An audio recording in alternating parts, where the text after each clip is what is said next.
Welcome to the House of Wellness. We're here for you. Today, dieting but not losing weight, we find out where those secret calories are hiding. We look at the power of an ancient exercise and why it's so good for you. I'm so confused because my head is going to explode. We learn what it means to unplug your family, and it's easier than you think. So join us for a show packed with advice, nutrition and inspiration on living your best life. And we say namaste. Let's all get well, stay well, live well and look fabulous. Right here in the House of Wellness. Hello to you, and a big hello and a welcome back to my favourite gorgeous new mama, Zoe. Hi. Hello. Hey, Joe, GQ. Hi. All the friends are here. Welcome back. Thank you. Congrats on the cute little bundle of gorgeousness that is Fox. He's very, very sweet. Yeah. What a whirlwind, right? It's Wow. You're doing very well. You look amazing. You look like you've slept. Oh, and I have not. So that is Well, then, good. good on you. That is so good. Do you know what? I asked if you had a couple of photos of Fox and you had 7,000. I've become that mum. Oh, my God. Isn't those eyes? I mean, I shouldn't. Oh, you guys go. I will. Stop it. I know. Surprised. What's that? It's a camera. Oh, Mum's taken That's his- 7,000 photos. Oh, my and, And now he's tired of me taking photos of him. oh, he's God, gorgeous. I just want to eat him. Yeah, it's really hard so not beautiful. to bite him, you know, Yeah. because he's so yummy. Yes. Well played. Anyway, yeah. Well made. Well made. Yeah. Thank you, guys. Great to have the team back. Yes. Now, Excited. well, I could do the whole show about Fox, but we are not here for that. We are here because there is so much great stuff on the show today. Now, one thing for all parents, talking to your kids about body image and self-esteem are really important messages. Absolutely. Gerald, what do you got coming up on the A to Z of vitamins this week? If you have sore, aching joints, Ed, I've got great news for you. Absolutely. A large percentage of the Aussie Yes. population do, don't they? Good advice. Now, every year there seems to be a new exercise fad that everyone just goes crazy for. You remember when Zumba came out? I'm afraid so. GQ, you in that green lycra? Before my time. Right? I loved Zumba. That music really got me going. Now, these days, there are so many new styles of training with promises to make your body the best and the buffest. But there's one ancient exercise practice that's been making a comeback. And Joe, you've been looking into this one. I have. Now, there's no doubt that exercise is obviously very good for us. We all know that. We know that it strengthens our bodies and that it keeps our weight down. So that's all very important. But finding one exercise offering all that in a single session is actually easier than you think. Life is fast and stressful. I'm always looking for ways to slow down and get in touch with my breath. So a friend told me to try yoga. I'm going to give it a try, but I'm a little bit worried because I'm very inflexible. I can't even touch my toes. The word yoga means to unite, as in the union of mind and body. The power of yoga on a physical level is its ability to improve flexibility, blood pressure, stress management, chronic pain, and so on. It's incredible to think that yoga started in India over 5,000 years ago, before any of the mainstream religions, and here it is more popular and stronger than ever. Amazingly, in Australia today, there are more people involved in yoga than there are playing AFL. And even the most casual internet search will turn up a gobsmacking array of pop culture yoga varieties, from underwater yoga to fury yoga. But if your curiosity extends to yoga in its purest form, then you can't get more traditional than this style, Hatha yoga. And you certainly will not get a more experienced instructor than Abi Guru. However, doing yoga purely for physical fitness, as Sadhguru says, is like taking an aeroplane and chopping off the wings and driving it around and saying you've got a really nice car. That's not what it's designed for. Right. The practice is designed for you to experience something beyond the physical. The primary difference between our studio and other yoga studios is oriented towards experiencing the innermost core of your being. The first thing you have to understand about this style of yoga is that it requires quite a high level of commitment. You can't just jump in and downward dog your heart out. You have to learn all the basic postures and breathing techniques before you can even get started. But this is yoga the way that it's meant to be practiced. and the benefits may surprise you. So it seems the true power of yoga is that the crazier our modern lives are getting, the more we're seeking out its mind-body goodness. In fact, yoga's stress-busting powers have attracted over 2 million Aussies to classes around the country. That's 1 in 10 people in tights. And with that much of the population looking to salute the sun, simple yoganomics means that there's bound to be a brand of yoga to fit you.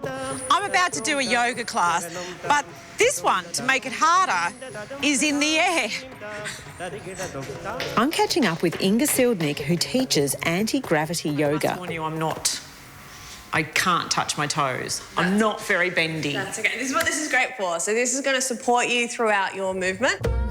Anti-gravity, or aerial yoga, is a unique fusion of soft trapeze exercises and traditional yoga positions. These suspended hammocks support you while you attempt simple inversion positions that, done properly, relieve compressed joints in your back and legs, aligning the body, thanks to gravity, from head to toe. Not sure I like it.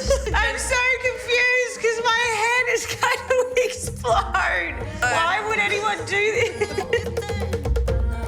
But it turns out there's actually some method to this madness. In her other life, Inga is a stunt woman. She's worked on films such as Pacific Rim and Mad Max 4, and along the way she's picked up a few painful injuries, like a fractured lower back. I tried everything from massage, acupuncture, physio, a whole range of stuff, and nothing made me pain-free. So I actually tried the aerial yoga, and after about 3 months, I was pain-free. Wow. When you do an inversion, you decompress through your vertebral column, through your hips, through your other joints, which increases the synovial fluid to those areas, making your spine a lot healthier. If you do have injuries, it decreases that sort of soreness that you get. And relax all the way down, arms out to the side, palms facing up. So either hands together, behind your back. This is really no good. I'm not enjoying this. I must admit, the more I hung around, the more I relaxed and enjoyed it. But by the end, I was completely shagged. The light in me honours the light in you, and we say namaste. That was an interesting story, Jo. What is this power of yoga that we speak of? Look, I think the power of yoga is that it forces you to slow down. It's connecting you with your breath. It's that mind-body connection, because it's all about feeling all those tiny bits of your body that you're never really aware of day to day. So there's a real sense of wholeness to it that is very beautiful and very, very good for you. Now, no doubt. You did say at one point, I don't like this. Being upside down, what is that sensation like? Look, I wouldn't go back. I found it very unpleasant because I just you feel it feels like your entire insides in your head. Oh. Like I thought, I don't know, but apparently it's very good for realigning your spine and it's very good for you. Apparently. Right, so without your eyeballs bursting out of your head. How long do you stay upside down for in the class? Not heaps of, maybe a minute or two at a time. And certainly the regulars to that class loved it and were able to relax into it. I think if I did it more, I'd get used to the sensation of having a detached retina. Yes. But, at that time, it was a bit of a shock. We'll keep sending you to more stunt yoga classes around the country and see how you go. You look like a natural there, believe us. We are the House of Wellness, and we have a fabulous website if you'd like to follow up more stories, check out some great recipes or seek advice. The simple website is houseofwellness.com.au. Yes, and if you want to leave comments, questions for anyone, Ed, you want to ask Ed a question? More, maybe GQ, 1800 469 788. And don't forget to dial us up on Facebook as well, and like the House of Wellness, connect with us there. We'll keep all the great tips and stories coming your way as well. Yes, now my first show back and loads of great information to come. We're catching up with one of our house heroes who climbed to the top of the world. Yep. And we look at how the lack of sleep is affecting your children and how to unplug your family for a better life. Lots happening today. Also, how you're eating more than you realise. And next up, we meet our youngest hero yet, whose life-changing tragedy hasn't stopped her living her life to the fullest. It's all here on the House of Wellness.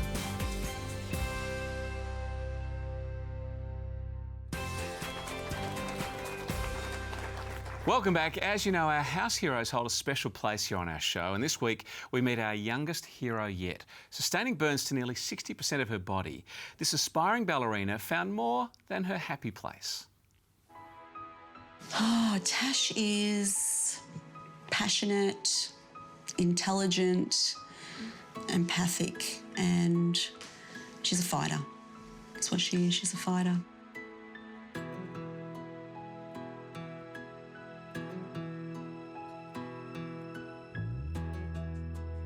Tash was a few months shy of her 4th birthday, and she was helping Mum cook, as she's always loved to do, and she leaned a little bit too close to the flame and kind of caught a light and ended up with 3rd-degree burns to about nearly 60% of her body, all of which needed to be grafted.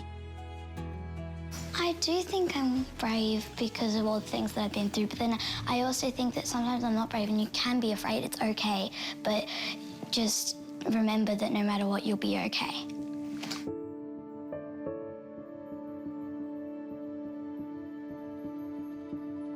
I love dancing and hanging out with my friends because, like, I find that socialising with other people makes me forget about all the things that I'm worried about, and I can just focus on having fun. She shines when she's on stage. You can kind of see her. She's really kind of sparkles when she's up there, and it's actually really emotional to watch. I always shed a tear when I watch her on the stage because I think, wow, where she's been and where she's got to is really amazing.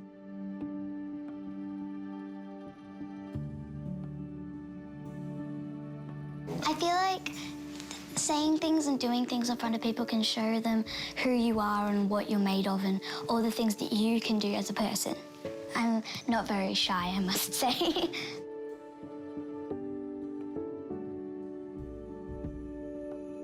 So the Kids Foundation is an organisation to raise awareness for burns and other severe injuries, and that all people with those kind of things can come together and they can do things that they know that they can do, and we can talk to each other about the things that we've been through. We went to our first camp and it was very, very confronting, very challenging.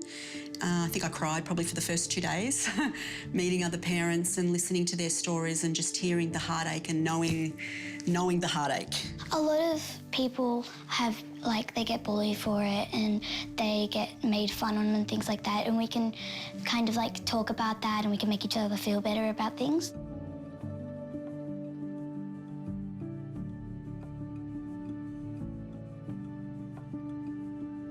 No matter what happens, you can do whatever you want, and you just have to put confidence and put your mind to it, and you can really do anything, no matter what. Gosh, what a beautiful family Tash has. Can you even imagine the pain and the trauma they went through? No. And those kids, I mean, God, what a gorgeous girl. She is an ambassador for the Kids Foundation. It's doing a fantastic job. So please hop onto our website to see how you can help them. All these families such as Tash's. Yeah, fantastic stuff. Now, the power of the mind is a remarkable thing, but we all know what happens when your mind's not focused. Like when you're driving and you're more focused on your phone than the road in front of you, or, Ed, when you're flicking around with your highlighter and you're not listening to me. Okay. How about, though, when you're dieting and you, say, accidentally finish the chocolate cake in the fridge? How do you know that? I'm just giving an example. But this is where I'm going with Judgy. this. It's called mindless eating. And in fact, it's the reason why so many diets fail. And to help put a stop to this problem, we have our expert dietitian and nutritionist on hand, Susie Burrell. Welcome back, Suze. Hi, good to see you guys. We've spoken a bit about grazing, and we've sort of been told it's good for us, but where does it become a bit of a problem? Well, there's a big difference between grazing and then just grabbing food when we're not aware of it. So it's the extra biscuit at work, it's finishing the kids' leftovers, it's grabbing a little bit of food off your husband's plate, and it really adds up through the day, and it's the little extras that we don't take into consideration, and often we're eating all the time. We're not sticking to a couple of meals and a couple of snacks. We're eating 20, 30 times a day, and it's far too often. But it's so fun to eat all the time. How do we track it? habits? Well, ideally we want to learn to eat mindfully. Okay. So the first thing is to always be present with what you're doing. So rather than watching TV and eating, and we know that that will see you eat extra calories, it's about just concentrating on your meals and snacks at any one time. And definitely stick to meal and snack times where possible to eat. Straight away, that will help to control your calorie intake. Okay, so we're trying to work in some good habits. Eating mindfully, do we need to, is this a strange notion, do we need to, you know, be thankful for our food? I mean, how do we go about that? That's a funky term. Where possible, it's to actually concentrate on eating. So sitting down at a table with no distractions and spending 10, 15 minutes actually concentrating on having that meal. So it's registered that you've eaten it. Yeah. Because what we know is that when we don't actually sit down and enjoy the meal, we don't even count it as a meal. And hence we keep eating because we haven't necessarily registered that we've actually consumed enough calories. Yeah, good point. Is there a way or a routine or something that we can put in place to start doing this? Because I know I don't have one distraction, I have like 17 distractions when I'm eating. What can we do? The first step is to actually keep a record of how many times a day you're eating. And it's really alarming. Actually write it down. Because all of a sudden that bite of a biscuit or half a sandwich or a couple of spoons of the kids' food becomes real. And then when you see actually how much you're consuming, it's quite alarming at times. And the other step is to try and keep food out of sight. Yeah. Because when we have food in front of us like this, we will eat double the number of M&Ms, for example, right? because they're in front of us and we can see them if they were on our desk or at work, than if they were in a ceramic container. So keeping food out of sight, so actually only going and grabbing a meal or a snack when it's actually time to eat, is a very powerful way to help control our mindless eating. Something with a padlock on it, maybe. Anything that makes it more difficult to grab. So, as you know, if you open the fridge and you see the Tim Tams in front of you, you will have one. But if you open the cupboard and you have to go into another container to have them, it actually slows down your eating and you're making much more mindful You need decisions. to put like the Tim Tams in 3 containers at the back of the cupboard. So you're not going to see them regularly. It's a key step. It's quite a revelation. Okay, so to recap this, in fact, we're eating far more times than we think across the day. 20 plus, maybe 30 times a day, having some snacks. Oh my goodness. Eat mindfully, like you said, set some time down to actually eat when you're eating Even and if it's concentrate just on that. 5 or 10 minutes. Yeah, to and focus. padlock the lollies. Out of food, out of mind, out of sight, I should say. Out of sight, out of mind. Out of sight, out of mind. Not out of reach, still a problem. Exactly. All right, exactly. great info. Thanks for that. Thank Susie. You're going to you. stick around a little bit later for some of the calls too. Thanks for that. Coming up, if you've called or emailed our website, stay with us for your calls. And next, a crunchy cabbage salad that comes with the flavour of Asia. We'll be back right here with Rumbling Tummies on the House of Wellness.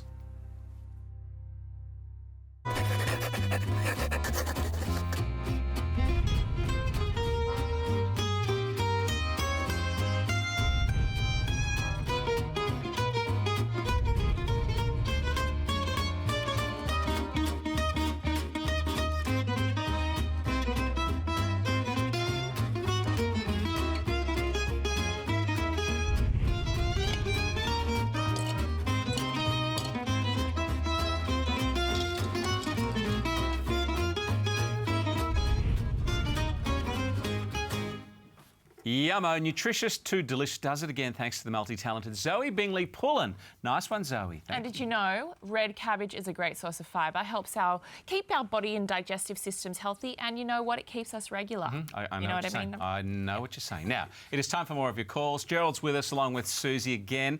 We have Teresa standing by in Bundoora in Queensland. Go ahead. I've been diagnosed with diabetes, but I'm a bit hesitant to start medication because as I measure my blood sugar level every morning and night, there seems to be very low numbers. I'm just wondering whether I should start medication or not. Numbers would be low in the morning ordinarily. Normally, Ed. So, Teresa, you really need to go back to your GP and have him explain exactly what this is all about. Susie, what about some foods perhaps at night to help Teresa lift that energy level a little in the morning? Another trick if those blood glucose levels are quite low in the morning is to have a snack about 8 or 9 at night. It will reduce the amount of time overnight without food and help regulate it. The cheese and cracker, half a glass of milk, good choices. But the important message is, Teresa, go back and discuss it with your doctor. Alrighty, next up we have Betty with a question for you, our resident dietitian. She's in Grenwith in SA. How can we help? I've been on various medication that has made me put on a lot of weight. I'm now struggling to get that weight off. Any suggestions, please? please? Absolutely. Well, the first thing is to perhaps swap a meal for a salad or a soup, because that will significantly reduce your calorie intake. The next thing is to make sure you stop eating by about 7 o'clock each night to give yourself a good 10, 12 hours without food overnight.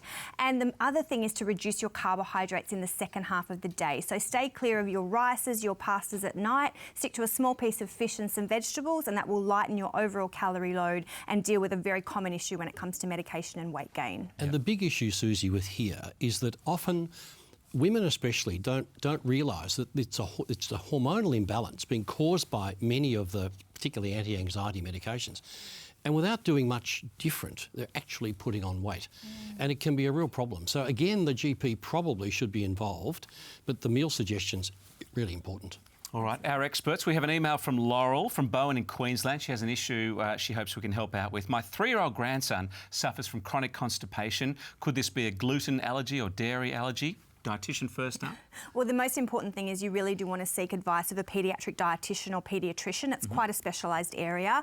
I would tend to say it's more likely to be wheat than it is dairy. We don't generally see constipation as much with dairy. But the other things I would be checking as well, how much fluid is your grandson having? Often the kids aren't drinking anywhere near as much water. And of course, they're fruit and vegetables. We know our toddlers and small children are not having anywhere near enough, and that is enough to cause chronic constipation. Yes, and so often, as Zoe will find, that usually children like particular things and they have mountains of those particular things, so the balance is not there. There's actually, Susie, some interesting homeopathic remedies that restore digestive ability. That's worth considering too. All right, great advice. Another one, last up from Bruce in Westlake, South Australia. He's written in on behalf of his mother. Wondering if he can help. My mum's wanting some advice in relation to a shampoo or conditioner and a tablet to take for people with alopecia. Alopecia, Ed, is a diagnosed condition where hair loss is not just regular hair loss, but quite serious hair loss. And there's really no magic solution for that. So the hair that's still there can be nurtured with silica, magnesium and iron, particularly silica and iron. And there are some anti-hair loss shampoos that you can use to keep as much of the hair you've got. But if it's alopecia, then there's really not much you can do. All righty.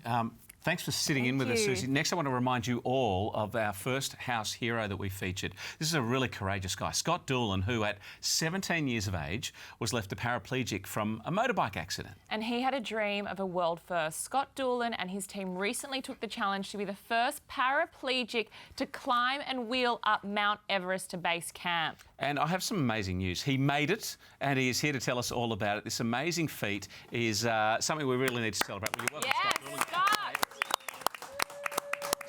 Nice to have you with us on the show. How was this trek? We saw you training, I think, in Newcastle to get prepped for it. How did it pan out for you?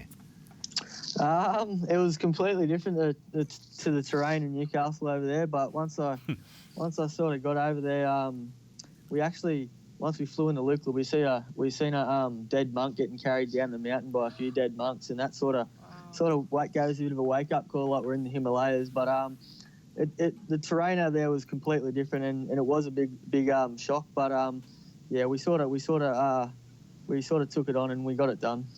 Can you tell me what it was like that moment you reached base camp? I was flooded with emotion. I remember I was about 20 metres out from all the rocks at base camp there, and I started walking on my hands, and there was a crowd of people all standing around. They sort of stopped what they were doing and sort of watched me that last 20 metres. And once I sort of slapped that rock, they all started like clapping and cheering and come over and wanted to shake my hand. It was a really humbling feeling. They call it base camp, but remind us of the altitude of base camp on Everest. The altitude's a whole new ball game, so you couldn't really train for that over in Australia. But yeah, it's like when you're trying to breathe, someone's covering your mouth, or someone's either sitting on your chest and you're trying to breathe. Wow. It really hit me about 3,000 metres. It's really sort of took its toll, and like normally I went over in Australia, I could crawl for about a good 5 minutes, and once I was over there, I was struggling after a minute just to breathe, so I had to stop. Just incredible. Amazing stuff. I mean, this is such an accomplishment. What is next? I mean, what do you want to, take yourself and challenge yourself to next? As an adventure-wise standpoint, probably we're thinking of going and doing Mount Kilimanjaro, which is the highest mountain. Yeah, it's the highest mountain in Africa. But I'm going to have a bit of a rest before I start thinking about anything about that. Congratulations again. Don't rule out Mount Kosciuszko because you can get a chairlift to nearly the top there. But well done from us. We've really enjoyed following your story, mate. Congratulations.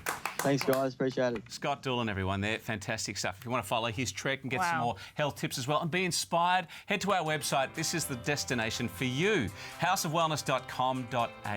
Yes, and we are always taking your calls, 1800 469 788. And have a look for us on Facebook. We'd like to be your friend. Yes. Plenty of great advice there on the Facey as well.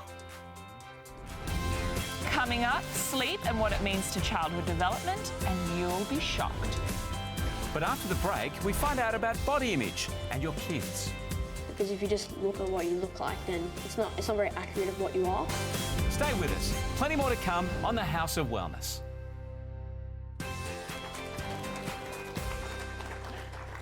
Welcome back, everyone. We've had a lot of feedback from this segment last week. It's a unique experiment we've done with both children and their parents who allowed our cameras open access while they had personal conversations about intimate and tough subjects like death and bullying, drugs and sexuality. And we have to say a big thanks to all the parents and kids involved. And some of the insights we're picking up from these conversations are just extraordinary for parents wanting a guide to how to communicate with their kids. This week, the families open up about body image and self-esteem. Talking to kids about the facts of life has always been a tough gig for parents. But let's face it, our world has changed. Growing up in the 21st century is a hyper-speed experience. Fashion magazines all around the world. Photoshop. Those photos aren't real, they're fake. And it's up to us as parents to protect and prepare our kids as best we can. You know, there's no such thing as a better body or a bad body necessarily. You know, it's all about what you're comfortable with. So we asked a group of very brave mothers and fathers and their curious kids to sit down and talk through some of life's biggest and most awkward lessons. With Thanks to Nature's Way, giving your kids a healthy start, today our families are talking about body image. Stella, Ruby, I want to have a chat about body image. Yeah? Okay. It's something that I am really interested to get your thoughts on. Do you know, what do you think body image is, first body image? Well, I think it's like how you feel about yourself and your body. Yeah. What you think about what you are. I think the body is cool. It is cool. It's got a lot of technical things. Technical things. Well, what do you think that means? Body image. I think it means like people being ashamed of their bodies and ashamed of what they look like. That's right, yeah. You have to feel good in yourself to have self-esteem, and like what you think is a good body image is what you should think. So it's how you feel about yourself? Yeah. Not how others think. Yeah. So at what point do you think people start worrying about what they see in the mirror? Puberty. Puberty? Why is that? Because like they get a bit anxious about their future. And so you guys are not yet gone through puberty, so do you think that it's important to have that confidence before you go through puberty, because your body's about to change in the next few years, isn't it? Yeah, I think so.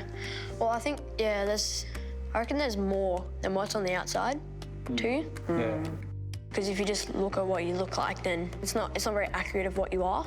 What physically happens to them in puberty? They grow. They change their shape. Yeah, so they change a lot, don't they? They might get taller, bigger. Do you think they'll be always happy with how they grow?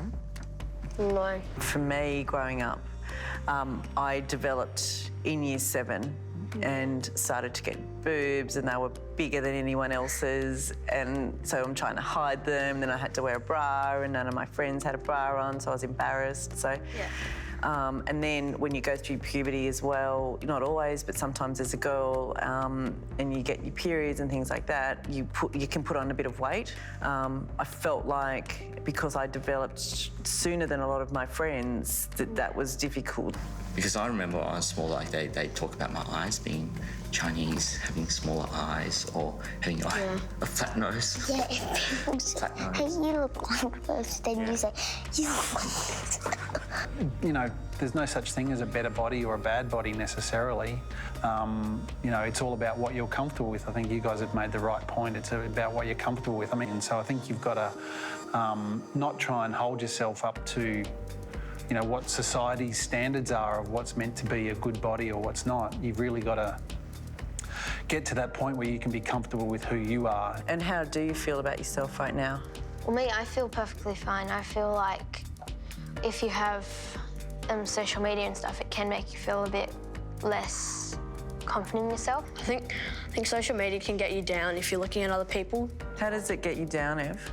Like, oh, if someone's like, if their body's better than yours, and then you're like, oh, why can't I be like that? And then it sort of gets you down. It's a very sad thing, body image, when people are ashamed of their body.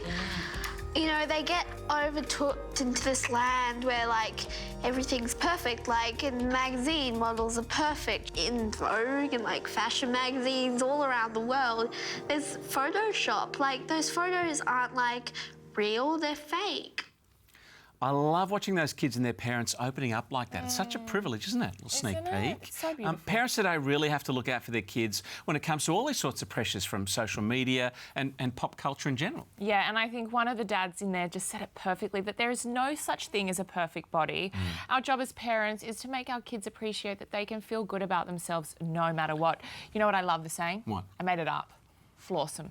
Really? You're flawed, but you're awesome, because we're all flawed and we've got to own it. Hashtag the flawsome. Yes. Nice one. Now, as you can see, our role as parents are rather complex, aren't they? Not only is it our responsibility to educate our children, we need to care for them, feed them, clothe them, and make sure we get them to bed on time. Oh, I know how hard it is for me to get a good night's sleep. At the moment, I don't get any.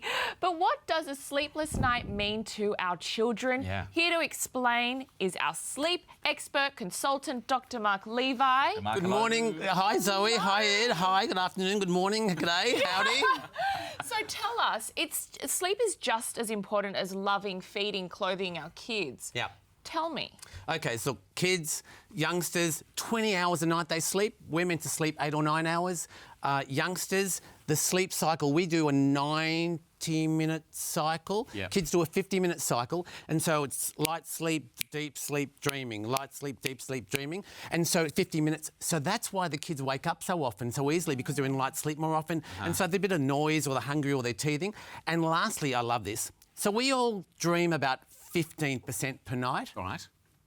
Kids, youngsters dream 50% a night. Wow. Because the youngsters are learning so much. They've got to learn how to hold a cup, hold a spoon, hold a fork. Yeah. And so they're dreaming REM sleep, which is all the memory consolidation stuff.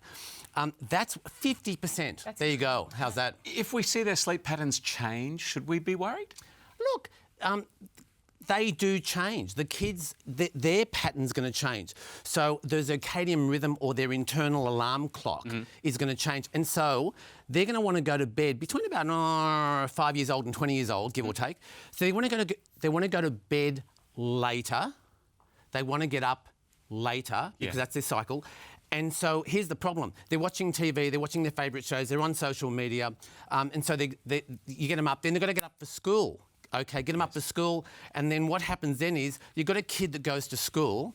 He hasn't slept well. He's tired. Yep. He hasn't had all that dreaming sleep, so there's no memory consolidation and no learning from school. Kid goes to school and they're grumpy, poor performer. They did a research paper in the US. Started school an hour later, Zoe. Kids were 25% smarter. Ooh, let me ask you this. You brought some interesting props in. What about kids who snore or might be hyperactive during the day? Even kids with ADHD, Doc? FYI, young children don't snore. That's number one. Right. So if you've got a child at home that's snoring, that's an FYI. No, it's not okay. Number two, if you've got a child that's hyperactive or not learning or behavioural issues at school, okay. Now, would you let your child... Which ways? Oh. That way. would you let your child go diving or swimming if I blocked this? No, you wouldn't, right? So would you let your child go to sleep at night if they weren't breathing properly, if there was all this crowdedness around their windpipe? Right. So here's the deal. There's a school of thought that says if your children aren't performing that well, you send them off to the ear, nose and throat specialist, ear, nose, throat specialist, and you say, can you just check out the airway? And they go... Great point, because we should be doing that for our children, right? Just checking and getting the airway and just making sure. And they found a great improvement. Worst kid in the class, best kid in the class. Thank you so much. Great so tips. Interesting. Important points. So put your kids to bed at the same time every night. We're not nagging. It's for good medical sound reasons. Correct. If in doubt, go to that ENT, ear, nose and throat guy for an air check. And if your kid snores, he shouldn't be doing that, right? So check it out. Seek medical advice. Thanks, Dr Mark. Thanks, guys. Good to see you. As always, here on the House of Wellness. You get a double dose on Sundays. Don't forget, you can catch the team on Sunday mornings right across the country on the radio edition of the House of Wellness. We are on 2GB in Sydney, 4BC in Brisbane, 3AW in Melbourne, 6PR in Perth and 5AA in Adelaide. And loads more great advice always on the radio from the team. Later, if you're suffering from joint pain, the A to Z of vitamins is for you. But coming up, we find out the dangerous effects of digital devices, and it's not what you think. We'll be back with plenty more on the House of Wellness.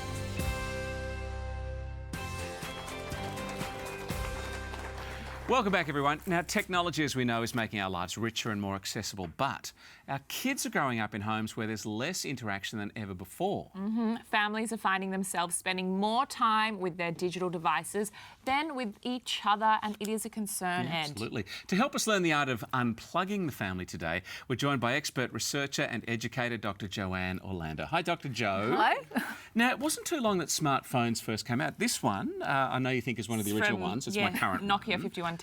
But it'll be 11 years this June, so it's kind of still a bit of a novelty, but they've really started to rule our family lives. haven't they? Yeah, so it hasn't been around for very long, but it's really taken hold of family life. So now the new normal that happens in families, you're in there, everyone is at home, but everyone is spending a lot more time on their device than talking to each other. What are the mistakes we're making? Because I'm sure we're all guilty of it.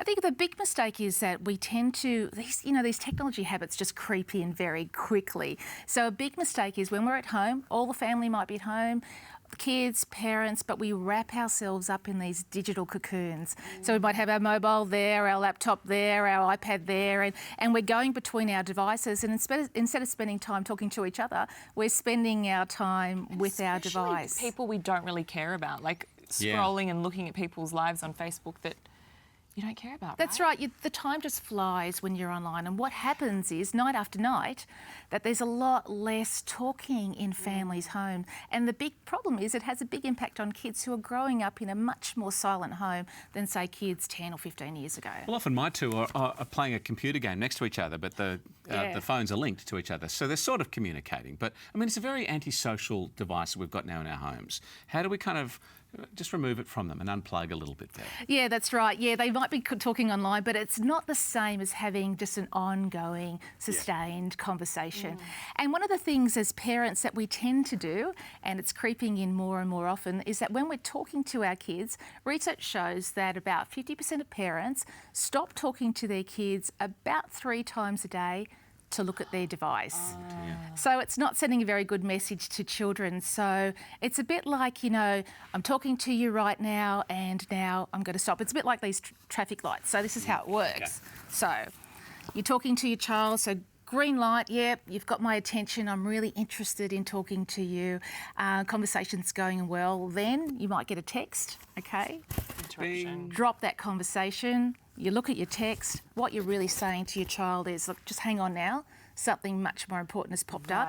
That's my technology. So you drop that conversation, awful. Answer the text, okay, you've got my attention again, green light. So you might go green light, red light all morning, all day, or that might just be life at home with you. So this stop-start conversation, incredibly frustrating, but also affecting kids' health. So the World Health Organisation has said, look, parents, come on, this is what's happening in family homes. You really need to take a check on this. All right, now we'll text everybody these vital tips, but let's run through them. These are great, Jo. Be aware of how often the family routines centre on everyone on their own a device.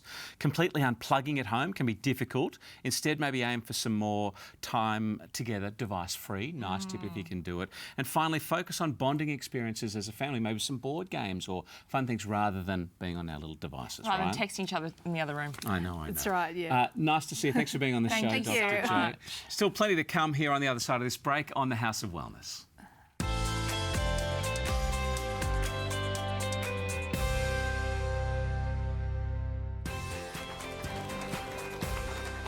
Welcome back. A to Z of Vitamins time now. Gerald, we mentioned we're going to find a way to try and ease some of the joint pain, the hip pain, the back pain that so many Aussies find themselves with every day. But it's important to keep exercising. Very important, Ed, and we are living longer. And movement means you're supporting your joints. And we can do that through some of the foods we've got here. But supplements really are important to support the structure of the joint. Hard-working joints, knees and hips especially. So you look at things like fish oil or omega-3 supplements, fish or krill.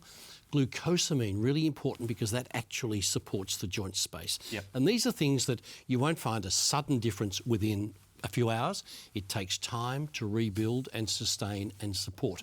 It's the regularity of the exercise and the supplementation and the good food. All right, and important, I mean, we can't manufacture our own cartilage, can we? But this will kind of support those areas. We can stop the breakdown of the cartilage by keeping moving. But one of the things that glucosamine does is actually contribute to that as well, to cartilage health. All righty.